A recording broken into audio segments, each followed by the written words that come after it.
Hello, this is an assessment in transit of a Model V or Model 5 Bechstein grand piano.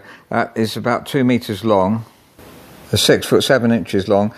You can always tell this style because it has what we call fishtail, where you've got a point there and another point at the other side, 2 points at the back of the piano. That's of the older Bechstein Model 5 grand pianos. This music desk is not original for the piano because that's for a later Bechstein. And also the legs, they should be turned legs, and they're not turned legs, they are replaced square tapered legs, and also the pedal mechanism, which would normally be turned as well. That's the piano stool that came with the piano.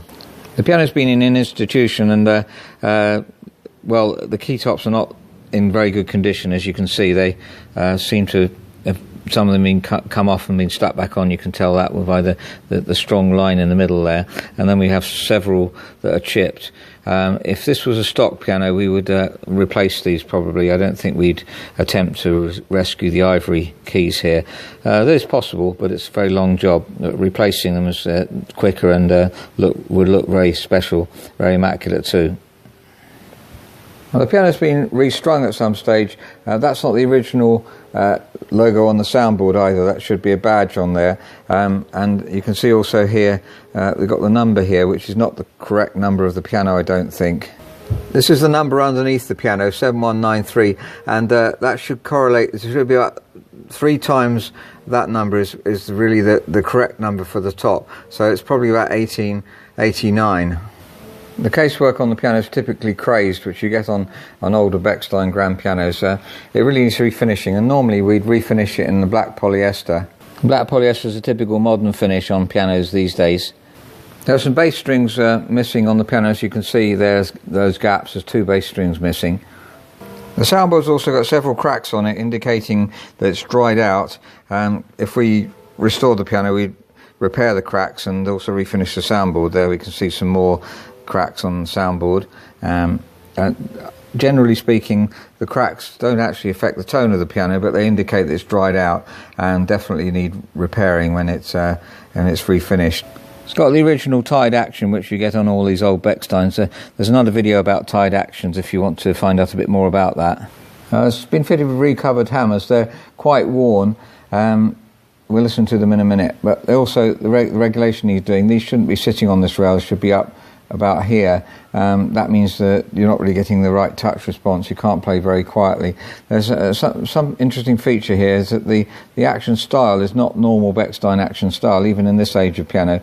They're obviously experimenting. This piece here is used to normally what we call a normal roller action. We'll show you that in a minute. That's actually working okay. It's interesting. I don't think I've seen this style before. They did experiment a bit in those days. Here's a very similar age Bechstein grand. It's got the original legs here and lyre. Actually, they may not be original. When it was restored, and this one's been fully restored, they may have been replaced. It's very common to do that, so that can be done on the other Bechstein too. The keys are perfect. These keys are actually perfect ivory, which is great to have on a piano. There's the inside fully restored as well. Literally everything's been done to this, including the rest plank. Here we can see what used to be a tied action has been replaced by the capstans here. You can tell it used to be a tied action. You can see here the little groove of where the tie was before. So that's what you can do. It's not actually necessary to do that, but it's possible to do it.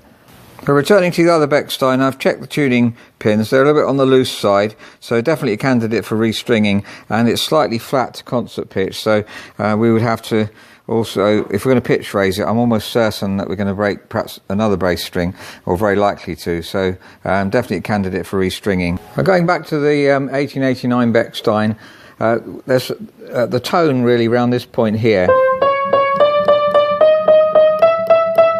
is very thin, and tells me that the soundboard has dropped at that point, so that is a problem. It really does need reconditioning, because we can then hopefully get some crown back there and get some tone back. We listen to the tone on the one that's been restored. It's much fuller and richer, partly because the hammers are very good quality as well. So coming back to the other Bechstein again.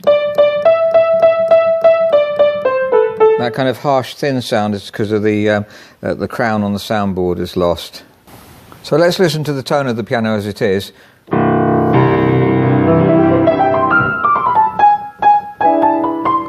Well, it's got plenty of potential. The hammers need changing really, and definitely needs restringing.